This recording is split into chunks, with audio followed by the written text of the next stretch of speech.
Students, this is CA Karishma Bansal from my Future Academy. अपन लोगों का marketing cooperative society, farmer cooperative society और credit cooperative societies बाकी था। एक बार समझ लेते हैं मार्केटिंग कोऑपरेटिव सोसाइटी क्या होता है।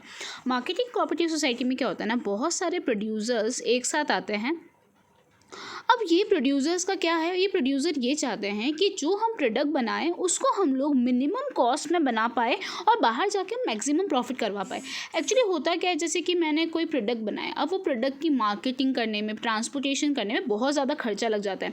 तो यहाँ पे क्या करते हैं, सारे के सारे प्रोड्यूसर एक साथ आते हैं और वो क्या करते हैं, अपना जो कंसाइनमेंट है वो एक साथ ट्रांसपोर्ट करवाते हैं। तो क्या होता है ना, ट्रांसपोर्टेशन की कॉस्ट कम हो जाती है, एडवर्टीजमेंट की कॉस्ट कम हो जाती है। यहाँ पे सेम टाइप के प्रोड्यूसर साथ में आते हैं। तो इस तरह से उन लोगों को लार्ज स्केल, मतलब वो लोग क्या करते हैं, अपना खर्चा बांट देते हैं। मोर ओवर ऐसा होता है कि अगर आप लोग जैसे 2 चीज़ खरीदते हो तो आपको ज़्यादा पैसे देने पड़ते हैं, पर उसी के सामने आप 200 रॉ मटेरियल खरीद, 200 यूनिट्स रॉ मटेरियल खरीदो तो आपको खर्चा कम लगेगा। तो मार्केटिंग कोऑपरेटिव सोसाइटी में प्रोड्यूसर्स का क्या होता है ना, उन लोगों को अपना प्रोडक्ट हाई रेट पे सेल करना है, कॉस्ट उनको कम रखनी है और उन लोगों को कोई मिडिल मैन नहीं चाहिए। तो इसलिए क्या करते हैं, ये सारे मेंबर्स एक साथ आते हैं, मार्केटिंग साथ में करते हैं, ट्रांसपोर्टेशन साथ में करते हैं। तो इस वजह से उन लोगों का क्या होता है ना, बहुत ज़्यादा फ़ायदा होता है इन टर्म्स ऑफ कॉस्ट, और जो भी प्रॉफिट आता है ना वो अपने हिसाब से, जितना उन लोगों ने बोलते हैं ना माल बेचा, उस हिसाब से उनके अंदर डिस्ट्रीब्यूट हो जाता है। फार्मर्स कोऑपरेटिव सोसाइटी, ऑब्वियसली बात है, जहाँ पे सारे फार्मर्स जो फार्मिंग करना चाहते हैं वो साथ में आते हैं। यहाँ पे ये फार्मर्स क्या करते हैं, ये फार्मर्स एक साथ आके जॉइंटली चीज़ें खरीदते हैं। मैंने क्या बताया, अगर आप लार्ज स्केल में खरीदेंगे तो आपको ही फ़ायदा होगा। तो ये लोग क्या करते हैं, ये लोग सब साथ में आते हैं, ये लोग है ना लार्ज स्केल में चीज़ें खरीदते हैं। ये जो पूरी सोसाइटी है लार्ज स्केल में चीज़ें खरीदती है और फार्मर को सस्ते दामों में बेचती है, क्योंकि लार्ज स्केल में चीज़ें खरीदी होगी तो ऑब्वियसली बात है उन लोगों को कॉस्ट कम पड़ी होगी। तो और मोर ओवर ये इन लोगों को है ना अच्छी क्वालिटी के है ना सीड्स प्रोवाइड करते हैं, मशीनरी प्रोवाइड करते हैं। तो ये सारी चीज़ें उन लोगों को हेल्प करती है कि भाई हाँ, अपना वो प्रोडक्शन इंप्रूव कर पाए। इस तरह से यहाँ पे ये फार्मर कोऑपरेटिव सोसाइटीज़ होती है। क्रेडिट कोऑपरेटिव सोसाइटी में क्या होता है, क्रेडिट कोऑपरेटिव सोसाइटी इसीलिए बनाई जाती है ताकि जो मेंबर्स हैं जिनको लोन चाहिए, तो वो लोग क्या करते हैं, एक सोसाइटी बनाते हैं, वहाँ पे पैसा पूल करते हैं, एक साथ में पैसा पूल करते हैं। जैसे सब सारे मेंबर्स थोड़ा थोड़ा पैसे यहाँ पे डालते हैं। अब इस मेंबर को पैसे की ज़रूरत है तो इसको पैसा दे दिया जाता है, और जो रेट ऑफ इंटरेस्ट होता है ना वो बाहर के कंपैरिजन में, बैंक के कंपैरिजन में कम होता है। तो ये सोसाइटी वो लोग बनाते हैं जिनको लोन की नीड है और उन लोगों को कम इंटरेस्ट देना चाहते हैं, वो लोग ज़्यादा इंटरेस्ट नहीं देना चाहते। तो वो है क्रेडिट कोऑपरेटिव सोसाइटी। ठीक है, ये सब आप लोग रीड कर लीजिएगा। मैं एक बार सिर्फ ऊपर से पूरा समझा रही हूँ, इसको डिटेल में मैं नहीं रीड नहीं कर रही। ठीक है, कोऑपरेटिव हाउसिंग सोसाइटी, ये सोसाइटी वो लोग बनाते हैं जिनको घर खरीदने हैं पर उनके पास इतना ज़्यादा पैसा नहीं है कि वो घर खरीद सके। तो यहाँ पे क्या करते हैं, कोऑपरेटिव सोसाइटी बनती है, कोऑपरेटिव सोसाइटी वाले अपने हिसाब से बिल्डिंग्स बनाते हैं और वो बिल्डिंग्स को अपने मेंबर्स में जो फ्लैट्स है उनको डिस्ट्रीब्यूट कर देते हैं कम रेट में, और उन लोगों को अच्छे मतलब बोलते हैं ना इंस्टॉलमेंट देने की भी परमिशन देते हैं। वो लोग लंबे टाइम तक इंस्टॉलमेंट में भी पेमेंट कर सकते हैं। तो कोऑपरेटिव हाउसिंग सोसाइटीज़ तुम लोग देखोगे अपने सूरत में भी है ना, बहुत सारे ना सोसाइटी हाउसिंग सोसाइटीज़ है। तो ये हाउसिंग सोसाइटीज़ मतलब जहाँ पे बहुत सारे लोगों ने मिलकर ये पूरी सोसाइटी खड़ी की और उसके बाद अपने अपने मेंबर्स को फ्लैट बेच दिए, तो उन लोगों को कंपैरेटिवली बिल्डर से लेते हैं उससे सस्ता पड़ा ये जो घर है वो। तो इसको बोलते हैं कोऑपरेटिव हाउसिंग सोसाइटीज़। ठीक है स्टूडेंट्स, जो कोऑपरेटिव सोसाइटीज़ होते हैं ना, ये जो इसके अंदर मेंबर्स बहुत सारे होते हैं, इसके शेयर होल्डर्स तो बहुत सारे होते हैं, पर इसके अंदर बोर्ड ऑफ डायरेक्टर मतलब इसके अंदर भी कैसा होता है ना, कुछ है ना मेन कमिटीज़ होती है जो इनको हैंडल करती है। ये अपन ने पढ़ा हुआ है, ये चीज़ ध्यान रखना है। इसके भी मेंबर्स बहुत सारे होते हैं, बट ये मेंबर्स में से मेन मेंबर्स को सिलेक्ट किया जाता है जो पूरा का पूरा एडमिनिस्ट्रेशन के काम को हैंडल करता है। ठीक है स्टूडेंट्स, यहाँ पे अपना कोऑपरेटिव सोसाइटी खत्म हुआ। अब अपन लोग आ रहे हैं जॉइंट स्टॉक कंपनी पे। जॉइंट स्टॉक कंपनीज मतलब जो बड़ी बड़ी private limited, public limited companies होती हैं, जहाँ पे शेयर होल्डर्स होते हैं, जहाँ पे कंपनीज अपने शेयर लोगों में बांट के पैसा लेती है, उसको हम बोलते हैं joint stock company. A company is an association of person formed for carrying out business activity and has a legal status independent of its member. The company form of organization is governed by Company Act 1956. A company can be described as an artificial person having a separate legal entity, perpetual succession and a common seal. The shareholders are the owner of the company, while board of directors is a chief managing body elected by shareholders. Usually the owners exercise an indirect control over the business. The capital of the company is divided into smaller part called shares, which can be transferred freely from one shareholder to another. Person accept in private company. देखो क्या बोल रहे हैं, company है ना एक association of person है जहाँ पे बहुत सारे लोग मिलके एक बिजनेस कैरी आउट करते हैं। होता क्या है ना, ये लोगों के पास ज़्यादा पैसा नहीं होता, ये लोग क्या करते हैं ना, ये लोग अपने बिजनेस में शेयर्स इशू करते हैं। शेयर्स, ये छोटे छोटे पार्ट के शेयर्स है, ये शेयर वो लोग पब्लिक को बोलते हैं आप भी आइए हमारी कंपनी का हिस्सा बनिए, हमारे शेयर खरीदिए, ये शेयर 10 रुपये के। ऐसे करके करके वो लोग 1,00,000-2,00,000 शेयर्स बेचते हैं और उनको उतना, जैसे 2,00,000 शेयर बेचे तो हर शेयर 10 का, तो 20 करोड़ रुपये उनको मिले। अब ये 20 करोड़ रुपए उन लोगों को मिले, अब इससे वो लोग बिजनेस करते हैं और फिर जो भी बिजनेस का प्रॉफिट होता है ना उसके सामने ये लोगों को वो लोग डिविडेंड देते हैं, जैसे कि हर शेयर के सामने वो लोग 2 रुपया देंगे या 3 रुपया देंगे। तो यहाँ पे क्या होता है ना, यहाँ पे अपन लोग पब्लिक से पैसा लेके आते हैं, पब्लिक को उसके सामने अपन क्या देते हैं, शेयर्स देते हैं, और शेयर्स के लिए शेयर में उनको क्या मिलता है, डिविडेंड मिलता है। तो ऐसा बोल रहे हैं कि कंपनी जो होती है ना, कंपनी, ये एक कंपनी है और ये इसके मेंबर्स है, ये कंपनी और ये मेंबर्स एक दूसरे से इंडिपेंडेंट होते हैं। मेंबर्स तो चेंज होते जाते हैं, शेयर होल्डर्स चेंज होते जाते हैं, पर कंपनी को उसके लीगल स्टेटस से कोई फ़र्क नहीं पड़ता। मोर ओवर एक और चीज़ समझना कि कंपनी स्टार्ट करने वाले लोगों को हम प्रमोटर्स बोलते हैं, पर प्रमोटर्स ओनर नहीं होते। ओनर एक्चुअल में कौन होते हैं, शेयर होल्डर्स होते हैं। अगर प्रमोटर्स के पास भी शेयर है तो वो तुम्हारे ओनर होंगे, पर जो मेन ओनर्स है वो कौन है, जिनके पास शेयर्स है। जैसे मुकेश अंबानी है ना, मुकेश अंबानी जी के पास रिलायंस की 51% शेयर है, तो इसीलिए वो रिलायंस के ओनर है। तो ऐसा बोलते हैं जिसके पास शेयर है वो ओनर्स है। तो तुम बोलोगे दीदी जिसके पास 1% शेयर है वो ओनर है क्या, वो ओनर, वो भी ओनर है, वो भी शेयर होल्डर है, पर जो मेन ओनर है जिसके हाथ में पूरा एडमिनिस्ट्रेशन है वो मुकेश अंबानी है। ठीक है, तो shareholders are the owner, shareholder owner होते हैं, पर कंपनी को चलाता कौन है, बोर्ड ऑफ डायरेक्टर्स चलाते हैं। यूजुअली ओनर के पास इनडायरेक्ट कंट्रोल होता है, पर डायरेक्ट कंट्रोल नहीं होता है बिजनेस का। हाँ, कोई भी बड़ा डिसीजन लेने से पहले शेयर होल्डर्स की जनरल मीटिंग बुलाई जाती है, उस मीटिंग में डिसाइड किया जाता है कि हमको ये पर्टिकुलर बिजनेस करना है, हमको ये पर्टिकुलर काम करना है कि नहीं करना है। ठीक है, जो कंपनी होती है ना उसका जो कैपिटल होता है, मैंने तुमको बता दिया, छोटे छोटे भाग में डिवाइडेड होता है जिसको हम शेयर्स बोलते हैं। ये शेयर्स बहुत ज़्यादा ट्रांसफरेबल है, मतलब मैंने आज एक रिलायंस का शेयर खरीदा, मुझे अब उसका शेयर नहीं रखना, तो मैं क्या करूँगी, वो शेयर किसी और को बेच दूंगी। तो शेयर्स कैसे हैं जो ईजीली ट्रांसफ़र हो सकते हैं, फ्रीली ट्रांसफ़र हो सकते हैं एक शेयर होल्डर से दूसरे शेयर होल्डर को। फीचर्स देखते हैं, फीचर्स क्या क्या है, artificial person, second separate legal entity और थर्ड फॉर्मेशन। ये 3 अपन अच्छे से करते हैं, उसके बाद नेक्स्ट करेंगे। सबसे पहले जो कंपनी है ना वो आर्टिफिशियल पर्सन है, भले वो नेचुरल पर्सन नहीं है, बट वो एक अलग पर्सन कंसिडर किया जाता है। वो अपने नाम पे प्रॉपर्टी ले सकती है, अपने नाम पे लोन ले सकती है, अपने नाम पे पैसा बोरो कर सकती है, किसी के साथ कॉन्ट्रैक्ट में आ सकती है, किसी के ऊपर केस कर सकती है। ऐसा बोला जाता है कि ये सारी चीज़ें हैं ना एक पर्सन करता है, बट कंपनी को भी एक लीगल पर्सन माना गया है, एक आर्टिफिशियल पर्सन माना गया है लॉ की आंखों में।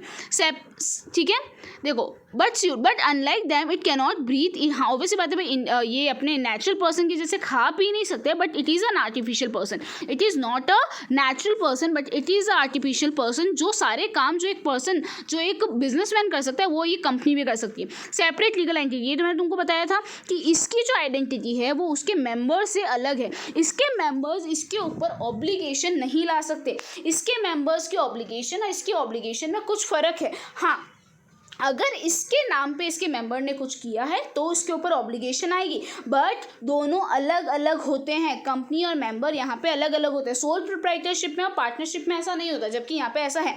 From the day of its incorporation a company acquires an identity distinct from its member. Its asset and liabilities are separate from those of its owner. The laws do not recognise a business and owner to be one and the same. ऐसा बोल रहे हैं, law ऐसा बोलता है यहाँ पे जो ओनर्स है और जो बिजनेस है वो दोनों एक ही नहीं है, दोनों अलग अलग पर्सन हैं।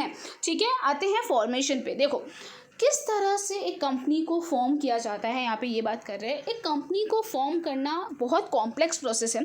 Formation of a company is a time consuming, expensive and complicated process. क्या बोल रहे हैं, एक कंपनी को फॉर्म करना एक बहुत टाइम कंज्यूमिंग, बहुत ज़्यादा एक्सपेंसिव एंड कॉम्प्लिकेटेड प्रोसेस है। It involves the preparation of several documents and compliance with legal requirement before it can start functioning.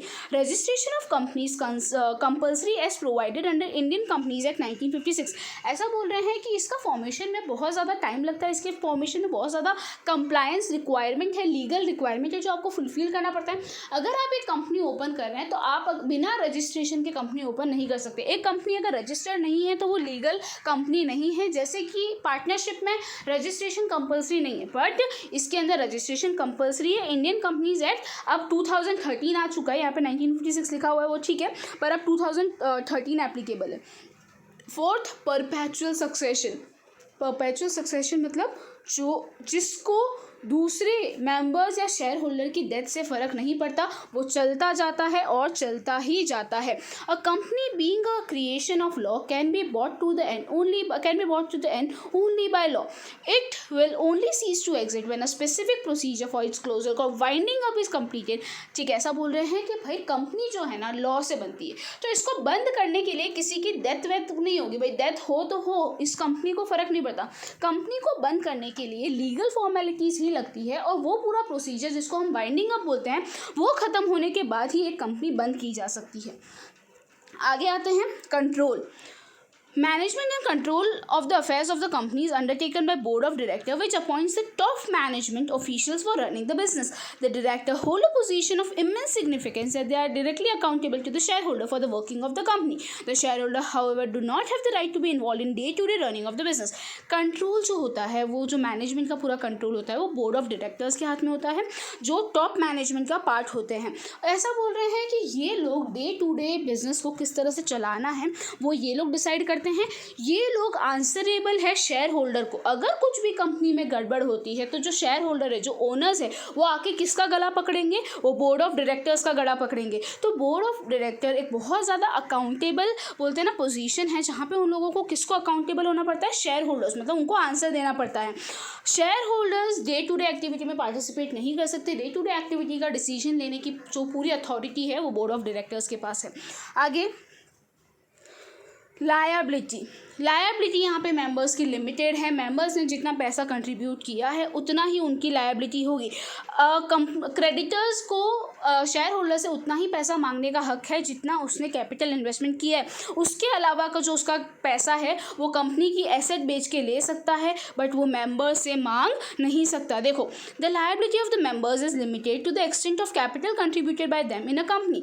The creditor can use only the asset of the company to settle their claim since it is the company and not the member that owes the debt. ऐसा बोल रहे हैं कि भाई जो creditors है वो लोग कंपनी की एसेट यूज़ कर सकते हैं आगे का पैसा पूरा करने के लिए। अब वो शेयर होल्डर से नहीं मांग सकते, क्योंकि जो लोन लिया है वो किसने लिया है? कंपनी ने लिया है, उसके ओनर ने नहीं लिया है, उसके शेयर होल्डर्स ने नहीं लिया है। अब तुम बोलोगे दीदी एक ही तो बात है, नहीं, अपन ऊपर ही तो पड़ा, ये दोनों सेपरेट पर्सन है।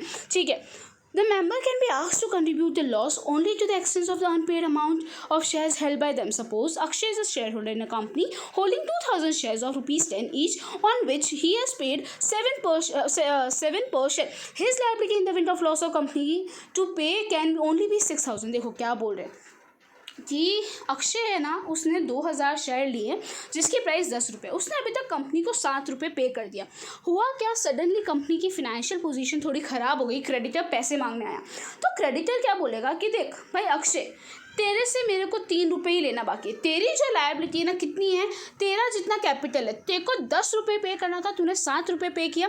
3 रुपये 2,000 शेयर के सामने, मतलब तू मुझे 6,000 रुपये पे कर दे, उसके अलावा तेरी और कोई लायबिलिटी नहीं बनती। तो मेरी लायबिलिटी कितनी बनती है? जितना अक्षय को मुझे पे करना बाकी है, अक्षय का कैपिटल कंट्रीब्यूशन जितना होना चाहिए उतना ही, उससे ऊपर मैं उससे मांग नहीं सकती। Common seal. The board of directors are artificial person the company being an artificial person act through its board of directors. The board of directors enter an agreement with others by indicating the company's approval through a common seal. The common seal is engraved equivalent of official signature. ऐसा बोल रहे हैं कि भाई क्योंकि ये एक artificial person है, तो तुम लोग बोलोगे दीदी कंपनी के नाम पे प्रॉपर्टी लोगे तो साइन कौन करेगा? कंपनी साइन नहीं करता, कंपनी का कॉमन सील मतलब थप्पा होता है। तो बोर्ड ऑफ डायरेक्टर्स जो कंपनी के बिहाफ में एक्ट कर रहे हैं वो क्या करते हैं, जब भी एग्रीमेंट होता है, कंपनी के नाम पे कोई प्रॉपर्टी ली जाती है तो उसका थप्पा लगा दिया जाता है और बोलते हैं कि भाई ये कंपनी का सिग्नेचर है, ऐसा मानिए, समझे। Last, risk bearing. The risk of the loss is a company involved by shareholders. This is unlike the case of sole proprietorship or partnership firm where one or few people respectively be other. In the face of financial difficulty, all shareholders in the company have to contribute to the debt of the extent of their share in the company's capital. The risk of the loss thus get spread over a large number of shareholders. देखो ऐसा बोल रहे हैं कि है ना, जैसे कि एक कंपनी है, कंपनी में अगर लॉस होता है ना तो ये लॉस सारे शेयर होल्डर्स के बीच में जितना उनका शेयर का कैपिटल का बोलते हैं ना कंडीशन है उतना उन लोगों को कंट्रीब्यूट करना ही पड़ेगा। मैंने तुमको बताया उनकी लायबिलिटी लिमिटेड है कैपिटल तक, तो जो लॉस है उनको कितना रिकवर कर सकते हैं, वो पहले बेयर कौन करेगा, वो शेयर होल्डर्स बेयर करेंगे। और कितना वो लोग बेयर करेंगे, जितना उन लोगों की लिमिट है, जितना उनका कैपिटल की लिमिट है उतना। ठीक है, एक बार रीड कर लेते हैं सारे पॉइंट्स वापस। सबसे पहले आर्टिफिशियल पर्सन है, separate legal entity, formation, perpetual succession, control, liability, common seal और रिस्क बियरिंग। आते हैं मैरिट्स ऑफ अ कंपनी, मतलब जॉइंट स्टॉक कंपनी के क्या क्या मैरिट्स है, क्या क्या एडवांटेजेस है। सबसे पहले लिमिटेड लायबिलिटी, ये अपन ने पढ़ा कि भाई यहाँ पे जो मेंबर्स हैं उनकी जो लायबिलिटी है वो क्या है, लिमिटेड है। उनको सिर्फ उतना ही पैसा देना है जितना उन लोगों ने प्रॉमिस किया है कंपनी को पे करने के लिए। उनको अपने पर्सनल प्रॉपर्टी बेचने की ज़रूरत नहीं है इन केस ऑफ लॉसेस। ठीक है, इस वजह से उन लोगों का रिस्क कम हो जाता है। ठीक है, ट्रांसफ़र ऑफ इंटरेस्ट, यहाँ पे ओनरशिप को चेंज करना बहुत ईजी है। मतलब यार मेरे को अब रिलायंस के शेयर पसंद नहीं आ रहे, मेरे को लग रहा है यार इस शेयर में कोई ग्रोथ ही नहीं है, छोड़ो ये शेयर को, तो क्या करेंगे, मैं ये शेयर किसी और को ट्रांसफ़र कर दूँगी। तो यहाँ पे इंटरेस्ट को ट्रांसफ़र, मतलब ओनरशिप को ट्रांसफ़र करना बहुत ज़्यादा ईजी है। यहाँ पे कुछ ज़्यादा कॉम्प्लिकेटेड प्रोसेसेस नहीं है। इस वजह से क्या होता है ना, कभी कभी जैसे मैंने रिलायंस में 1 लाख रुपये डाला हुआ है, अब मुझे सडनली नीड आई यार 1 लाख रुपये मेरे को चाहिए, तो मैं क्या होगा ना, यहाँ पर ट्रांसफ़र इतना ईजी है ना कि जो मेरा इन्वेस्टमेंट ब्लॉक हुआ है वो मैं ईजिली निकाल पाऊँगी। तो इस वजह से ये भी फ़ायदा है कि मेरा पैसा ब्लॉक नहीं रहता, अगर मुझे निकालना है तो मैं इजीली उसको निकाल भी सकती हूँ। तो सेकंड तुम्हारा एडवांटेज क्या हो गया, transfer of interest. Third, perpetual existence, ये तो मैंने तुमको बताया ही कि भाई कंपनी को उसके मेंबर के डेथ, इंसॉल्वेंसी, रिटायरमेंट, रेजिग्नेशन से कोई फ़र्क नहीं पड़ता। इस वजह से कंपनी का जो एग्जिस्टेंस है वो परपेचुअल है, और इस वजह से कंपनी में रिस्क नहीं है कि भाई इसके जाने से कंपनी बंद हो जाएगी। स्कोप फॉर एक्सपांशन, देखो सोल प्रोप्राइटरशिप और जो पार्टनरशिप होता है ना उसके अंदर फिनेंस बहुत ज़्यादा लिमिटेड होता है, जबकि एक कंपनी में पैसा अपन बहुत ज़्यादा कम ले सकते हैं पब्लिक के थ्रू। पब्लिक को अपन और शेयर इशू करके और पैसा कमा सकते हैं। मोर ओवर जो बैंक्स होते हैं ना वो भी कंपनीज़ को ज़्यादा लोन देते हैं, और क्योंकि यहाँ पे लायबिलिटी भी लिमिटेड है तो लोग यहाँ पे इन्वेस्ट करना चाहते हैं और उनको रिटर्न भी ज़्यादा मिलता है। तो यहाँ पे अपन का स्कोप बहुत ज़्यादा है इस कंपनी को एक्सपांड करने का, जबकि एक सोल प्रोप्राइटरशिप और पार्टनरशिप फर्म को एक्सपांड करने का स्कोप इतना नहीं होता है। एक सबसे बड़ा एडवांटेज जो कंपनी में है वो है प्रोफेशनल मैनेजमेंट। कंपनी को मैनेज करने वाले लोग जो होते हैं वो प्रोफेशनल होते हैं, वो लोग सिर्फ बीकॉम वाले लोग नहीं होते, सीए, सीएफए, एमबीए, बड़े बड़े लोग होते हैं जो कंपनी को मैनेज करते हैं। तो उन लोग, मतलब एक कंपनी वो होती है जो एक्सपर्ट द्वारा मैनेज की जाती है, तो स्पेशलाइजेशन मिलता है। मोर ओवर कंपनी को बहुत ज़्यादा डिवीजन ऑफ वर्क हो जाता है, मतलब इन पे क्या हो रहा है, कंपनी में किसी के ऊपर बहुत ज़्यादा बर्डन नहीं आता, उसको सिर्फ उसकी फील्ड का काम करना है। अब कोई बंदा जो फील्ड में बहुत एक्सपर्ट है अगर वही काम करे तो सोचो कंपनी कितना बेनिफिट में जाएगी। तो प्रोफेशनल मैनेजमेंट में क्या बोल रहे हैं कि भाई कंपनी जो है वो प्रोफेशनल लोगों द्वारा मैनेज हुई होती है, तो उस वजह से कंपनी में ग्रेटर एफिशिएंसी आती है और कंपनी के जो ऑपरेशन है वो अच्छी तरह किए जा सकते हैं। तो ठीक है, यहाँ पे तुम्हारे एडवांटेजेस खत्म हुए। एक बार रीड कर लेते हैं। Limited liability, transfer of interest, perpetual existence, scope of expansion, professional management. ठीक है, लिमिटेशन, देखो मैंने हमेशा समझा है कि भाई हर कॉइन के 2 साइड होते हैं। ऐसा नहीं है कि कंपनी में सारी चीज़ें अच्छी ही हैं, कंपनी के कुछ लिमिटेशंस भी है। सबसे पहले कॉम्प्लेक्सिटी इन फॉर्मेशन, मैंने तुमको बताया कंपनी को फॉर्म करना बहुत ज़्यादा एक्सटेंसिव प्रोसेस है। इसमें आपको रजिस्ट्रार के पास जाना पड़ता है, रजिस्ट्रार के पास सारे डॉक्यूमेंट सबमिट करवाने पड़ते हैं, बहुत लंबा लीगल रिक्वायरमेंट है जिसको आपको फुलफिल करना पड़ता है, जो सोल प्रोप्राइटरशिप और पार्टनरशिप में नहीं था। तो उस वजह से बहुत लंबा चौड़ा प्रोसेस रहता है। लैक ऑफ सीक्रेसी, कंपनी को अपने जो बैलेंस शीट और प्रॉफिट एंड लॉस होते हैं ना वो पब्लिकली अपनी वेबसाइट पे पब्लिश करना पड़ता है, रजिस्ट्रार को भी सबमिट करना पड़ता है। तो इस वजह से कंपनी में सीक्रेसी कम रहती है, कंपनी ने क्या कमाया क्या गवाया वो इसको पब्लिकली बताना पड़ता है। इस वजह से कंपनी में क्या होता है, लैक ऑफ सीक्रेसी होती है। Impersonal work environment, separation of ownership and management lead to situation in which there is a lack of effort as well as personal involvement on the part of officials of the company.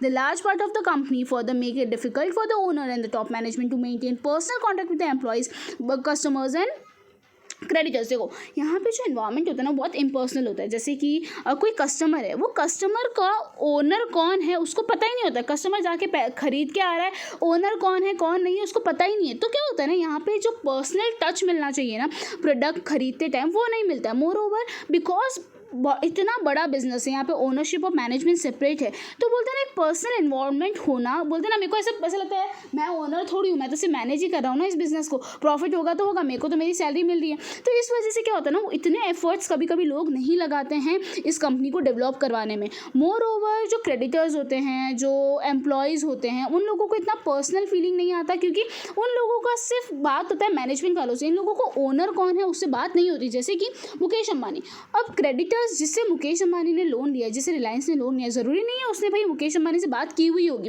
तो more over जो मुकेश अंबानी की company में काम कर रहे हैं इतने सारे एम्प्लॉय, क्या मुकेश अंबानी के कंपनी में काम करने वाले हर एम्प्लॉय मुकेश अंबानी से बात किए हुए हैं? नहीं किए हुए। तो जो यहाँ का वर्किंग कंडीशन है, वर्क एनवायरनमेंट है ना, वो बहुत ज़्यादा इम्पर्सनल है। आगे न्यूमरस रेगुलेशंस, भाई ये कंपनी के ऊपर गवर्नमेंट बहुत सारे रेगुलेशंस लगाती है, सेबी के रेगुलेशन आते हैं, रजिस्ट्रार रेगुलेशन लगाता है, तो कंपनी के फ्रीडम नहीं मिलता, उसको ऑडिटिंग करवानी पड़ती है, उसको टाइम टू टाइम अपने डॉक्यूमेंट्स को पब्लिश करना पड़ता है, उसको बहुत सारे सर्टिफिकेट्स लेने पड़ते हैं। ये सारी चीज़ों की वजह से कभी कभी कंपनी फ्रीली ऑपरेट नहीं कर पाती है, और उस वजह से उसका बहुत ज़्यादा टाइम, एफर्ट और मनी भी वेस्ट होता है। Delay in decision making, company में डिसीजन बोर्ड ऑफ डायरेक्टर लेते हैं, पर उन लोगों को टॉप मैनेजमेंट को भी पूछना पड़ता है, टॉप मैनेजमेंट को भी कभी कभी शेयर होल्डर से परमिशन लेनी पड़ती है, शेयर होल्डर से परमिशन लेने के लिए उनको जनरल मीटिंग बुलानी पड़ती है। तो कोई मैटर जिसका डिसीजन फटाफट लेना चाहिए वो डिसीजन अपन ले ही नहीं पाते, और जो अपॉर्चुनिटी अपने हाथ में आई होती है वो पूरी की पूरी निकल जाती है, तो उस वजह से भी दिक्कत आती है। ठीक है।